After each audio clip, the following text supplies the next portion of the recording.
வரும்போது அந்த பனை விதைகளை அது வழக்கம் போல அதை எப்பொழுதும் அதை மேற்கொள்வோம். மழை வந்தோட இந்த வேலையெல்லாம் செய்ய முடியாது, அந்த வேலையை அதை செய்யலாம். அந்த நாங்கள் தூர்வாரின பகுதியிலேயே மண் இருக்கிற இடத்துல அந்த பனை விதை விதைக்கிறதுக்கும் ஏற்பாடு பண்ணியிருக்கோம். நிச்சயமா. ஏன்னா நிகழ்ச்சியை கேட்கக்கூடியவங்க திருவாரூர் மாவட்டத்துல மட்டும் நிறைய செயல்கள் நடக்குது. நான் இப்ப தஞ்சாவூர் மாவட்டத்துல இருக்கிறேன், நான் மயிலாடுதுறையில இருக்கேன், எனக்கு என்ன நடக்கும், திருச்சி மாவட்டத்துல இருக்கேன், எனக்கு எப்படி இவங்க உதவி செய்ய முடியும் அப்படின்ற மாதிரி ஒரு சிந்தனை அவங்க மனசுல வரலாம். அவங்களுக்கு எல்லாம் நீங்க எப்படி உதவி செய்யலாம் அதையும் சொல்லுங்களேன்.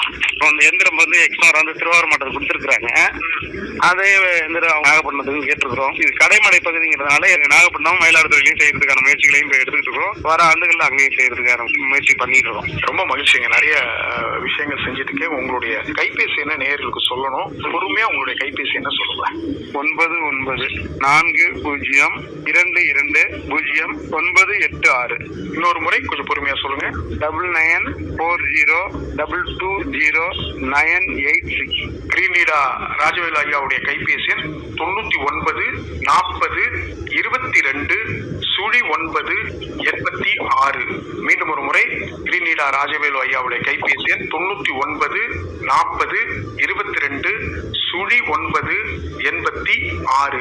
இப்போ இந்த மாதிரியான ஒரு தொடர்ச்சியா நீங்க இந்த பணிகள் செஞ்சுட்டு இருக்கிறீங்க. நீர்நிலைகளை சுத்தப்படுத்துவது, பனை விதைகளை நடுவது, இந்த மாதிரி தொடர்ந்து செஞ்சுட்டு இருக்கீங்க. இதுல இடர்பாடுகள் அப்படின்னா என்ன மாதிரியான இடர்பாடுகள் இருக்குங்க ராஜவேலு ஐயா? விவசாயிகள் மத்தியில வந்து பனை மரம் வந்து ஒரு சுமையா நினைக்கிறாங்க சில இடத்துல.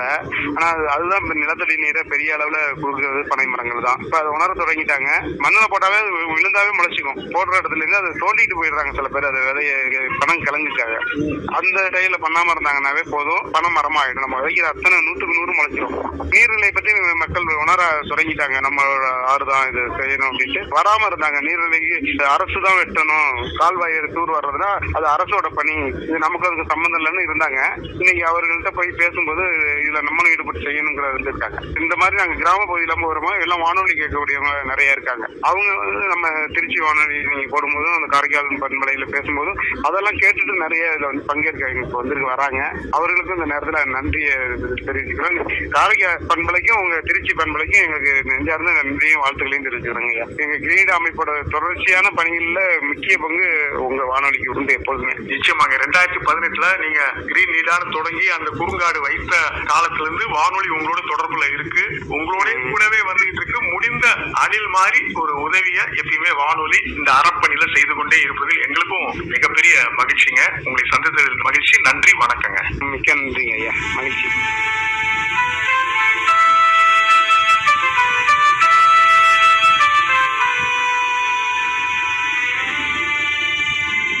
இன்று பல பகுதிகளில் நீர்நிலைகளில் ஆகாய தாமரையின் ஆதிக்கம் நிறைந்திருப்பதால் நீர்நிலைகள் பாதித்து மாசுபாடு, மீனவர்கள் மீன்பிடிக்க செல்வதில் சிக்கல், கதவணை பகுதிகளில் மின்சாரம் உற்பத்தி செய்வதிலும் அவ்வப்போது பாதிப்பை ஏற்படுத்தி வரக்கூடிய ஆகாய தாமரையை அகற்றும் பணியில் தான் ஆர்வத்தோடு செயல்பட்டு வருவதோடு மட்டுமல்லாமல் தன் அமைப்பை சார்ந்தவர்களையும் ஆறுகளுக்கு அருகாமையில் பயனடைந்து வரும் பொதுமக்களுக்கு விழிப்புணர்வை ஏற்படுத்தி வருவதையும், இதே போல உங்கள் ஊரில் இருந்தாலும் எங்களது அமைப்பை தொடர்பு கொள்ளலாம். சுற்றுச்சூழல் பாதுகாப்பிற்கு ஊர்கூடி தேரிழுப்போம் என அறைகூவல் விடுத்திருக்கிறார். தான் செய்து வரும் பணியை மிக பொறுமையாக பகிர்ந்து கொண்ட கிரீன் நீடா ராஜவேலு அவர்களின் பணியை நாமும் பாராட்டி மகிழ்வோம். வலிமையின் ஓர் புதிய அத்தியாயம். அக்னி 550D கம்பிகள். அக்னிக்கு நிகர் அக்னிதான்.